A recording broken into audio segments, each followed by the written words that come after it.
Olá, meu nome é Sebastião Ernesto, eu sou médico anestesiologista e vou falar sobre infecção operatória, principalmente relacionando aos riscos do mau manuseio do material em anestesia, como seringas e agulhas, o trato com as mãos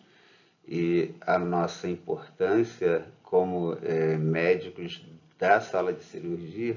na manutenção da integridade do paciente em relação à prevenção de infecções. Em 2019, Quanten publicou essa correspondência no British Journal comentando dos gastos exorbitantes que são destinados ao tratamento de pacientes com infecção hospitalar. No Reino Unido, é gasto cerca de 1 bilhão de libras por ano, enquanto nos Estados Unidos são gastos cerca de 30 bilhões de dólares por ano no tratamento das infecções hospitalares e suas complicações. Uma complicação, uma intercorrência, um evento potencialmente prevenível e que aumenta não só os custos com o tratamento, o tempo de internação, aumenta a morbimortalidade e que, comenta ele, o anestesiologista tem participação bastante importante na ascensão dessa complicação da infecção intra-hospitalar, principalmente no perioperatório, por manuseio adequado de seringas, agulhas e das torneirinhas que a gente utiliza. Cerca de 10% desse equipamento vem a ser contaminado no seu uso intraoperatório e cerca de 50% das vezes isso acontece por mau uso do anestesiologista. Então, isso é uma publicação que é feita não no Brasil, uma publicação feita pelo British Journal of Anesthesiology, e que comenta essa complicação a nível mundial, alertando que mesmo em países desenvolvidos isso acontece de maneira bastante significativa.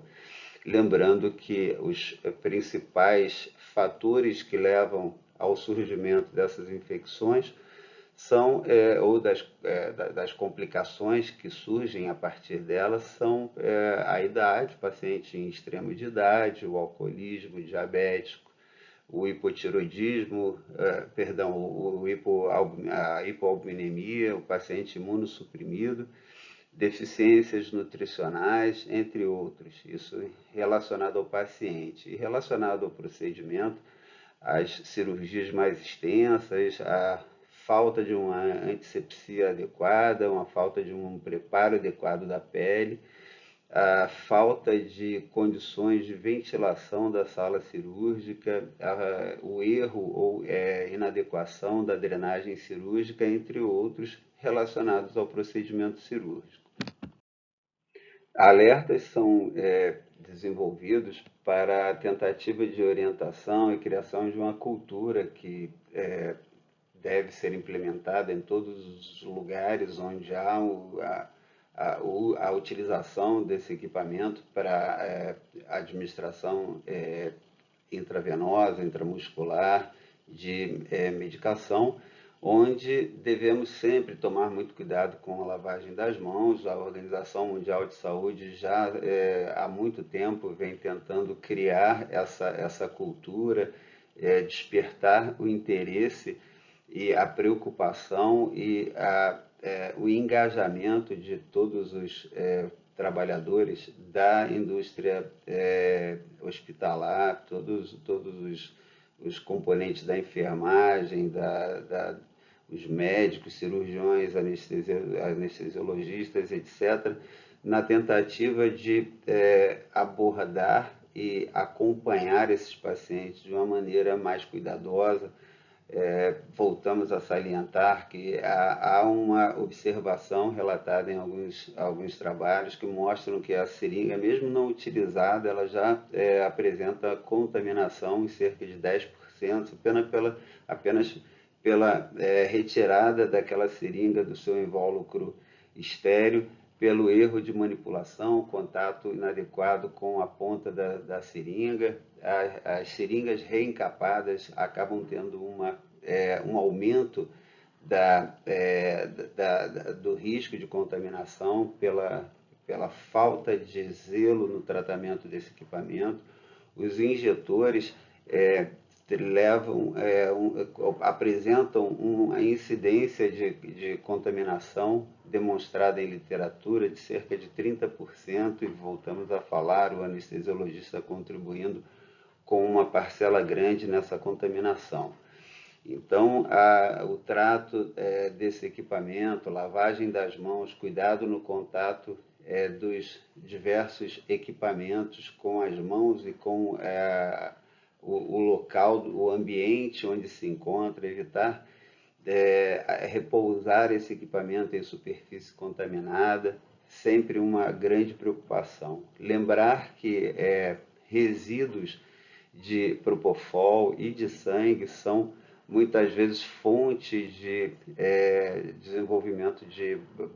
cultura de bactéria, que podem levar então ao crescimento de complicações, ao aumento da incidência de infecção. O uso inadequado desse equipamento, então, deve ser combatido de forma veemente através da utilização de protocolos, com o cuidado sempre de utilização de água e sabão, lavar as mãos, passar álcool nos injetores, manter sempre as agulhas protegidas, as seringas, além de etiquetadas, protegidas contra contato com superfície que eventualmente possa estar contaminada, e a utilização de álcool, tanto nas mãos, antes e depois da utilização desse equipamento, mas também passar o álcool nos injetores dos equipos de soro, um cuidado bastante interessante que pode reduzir bastante o crescimento bacteriano. E é reforçada a ideia de que, além da higiene das mãos, a contaminação ambiental, através de contaminação cruzada de uma cirurgia para a cirurgia seguinte, de superfície contaminada, superfície não cuidada adequadamente, a limpeza cuidadosa daquela superfície, e mesmo assim a proteção dela, sobre ela, para que não haja contaminação ambiental do material, além da higiene das mãos, são pontos de extrema importância na prevenção de infecção hospitalar, principalmente em ambiente cirúrgico. E não é à toa que a Organização Mundial de Saúde vive se preocupando, lançando campanhas para que nos cuidemos e cuidemos dos nossos pacientes. Temos que tomar cuidado para não levar infecção ao paciente, não nos contaminarmos com ele e não levarmos infecção de um para outro. O cuidado de lavagem de mãos, uma observação tão simples e já enraizada na nossa cultura popular, entre pessoas de maior zelo de higiene, não pode deixar de ser seguida,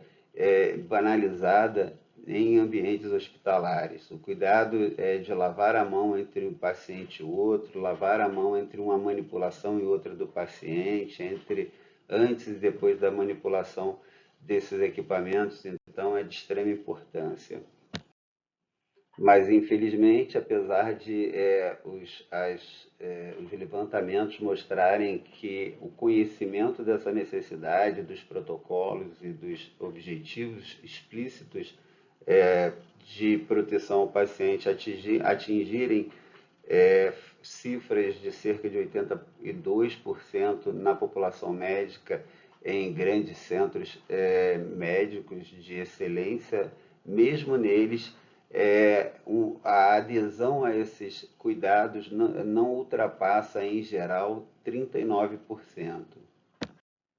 Já é amplamente conhecida a conduta, o protocolo de utilização de desgermação prévia à cirurgia. Pacientes que muitas vezes são orientados adequadamente a se banharem, a tomarem banho ou lavarem a região cirúrgica na véspera ou horas antes da cirurgia com soluções antissépticas, principalmente à base de clorexidina, fazendo com que haja uma diminuição importante da população bacteriana ali. A utilização de polvidine ou clorexidine sem álcool em regiões de mucosa ou contendo álcool nas regiões de derme íntegra, principalmente clorexidine alcoólico, que tem uma ação mais bactericida, mais intensa do que as outras soluções, utilizados hoje com o grande benefício de reduzir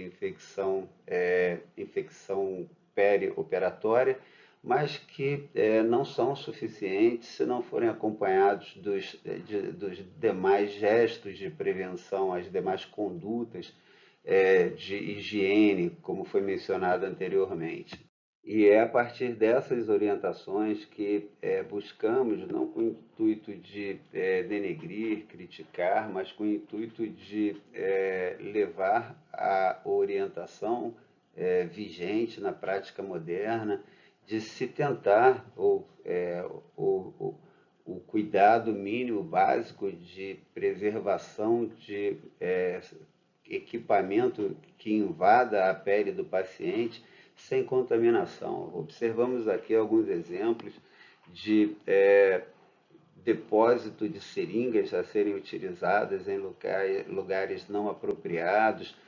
misturados a superfícies que são desprotegidas, como nesses exemplos aqui,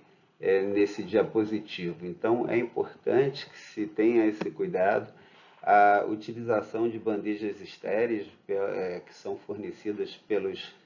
pelas instituições, ou na falta delas, a utilização de compressas estéreis para deposição dessas seringas, dessas agulhas que devem ser protegidas do contato dessas superfícies e de outros equipamentos que não são estéreis, e assim evitar a contaminação e evitar levar agente bacteriano e muitas vezes outros para o nosso paciente. Podemos ver aqui nesse diapositivo o exemplo de bandejas que são fornecidas pelas instituições, muitas vezes bandejas que nos chegam estéreis e que são adequadas ao depósito, ao armazenamento das seringas e agulhas, mas que são mal aproveitadas e são colocadas lado a lado com ampolas que vêm de origem desconhecida, obviamente não são estéreis, e que acabam, pelo contato com agulhas e seringas, contaminando esse equipamento que vai então levar à infecção com muita facilidade ao nosso paciente.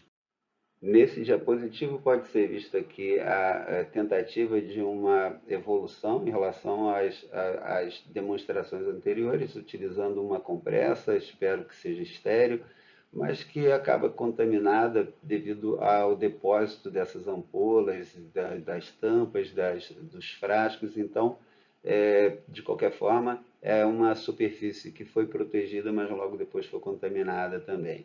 Aqui ao lado, a tentativa de separação aqui das ampolas um pouco para fora ali da compressa, mas aqui também a manutenção de ampolas que podem facilmente contaminar essas estruturas. Abaixo podemos ver aqui um pouquinho diferente, as seringas separadas, já foi feito um corte para que não haja identificação nem de paciente, nem de instituição, o objetivo é apenas a ilustração. Então vemos aqui que as seringas e agulhas estão mais protegidas, as ampolas e outros equipamentos aqui separados, e aqui uma disponibilização de compressa feita de uma maneira um pouco mais cuidadosa, com seringas etiquetadas, as agulhas protegidas e a superfície completamente protegida por essa compressa estéril. Um cuidado maior para que se mantenha, que se preserve esse equipamento longe de contaminação. Então, o recado não é complexo, a orientação é simples, o recado é apenas a tentativa de manutenção de uma cultura de cuidado adequado ao paciente, higiene das mãos, cuidado com o acesso venoso, sempre protegendo aquela punção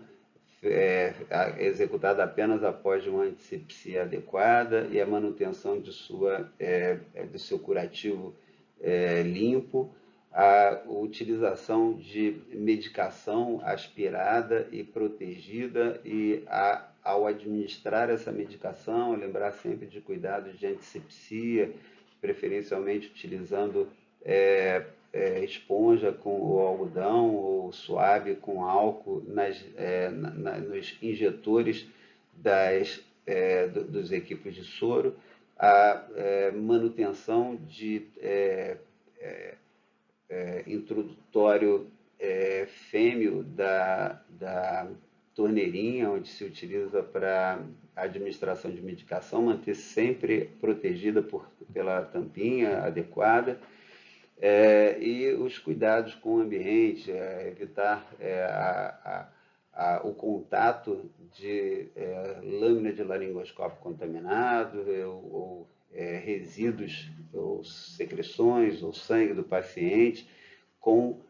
superfícies que possam vir a ser fonte de contaminação para nós e para outros pacientes. Então, cuidado com o ambiente é muito importante, evitar infecção cruzada e a manipulação frequente deve ser feita de maneira ainda mais cuidadosa, uma vez que a exposição sequencial pode facilitar a infecção de uma maneira muito mais importante.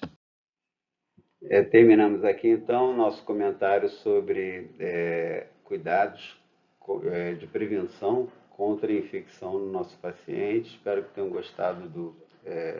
do conteúdo e muito obrigado pela companhia.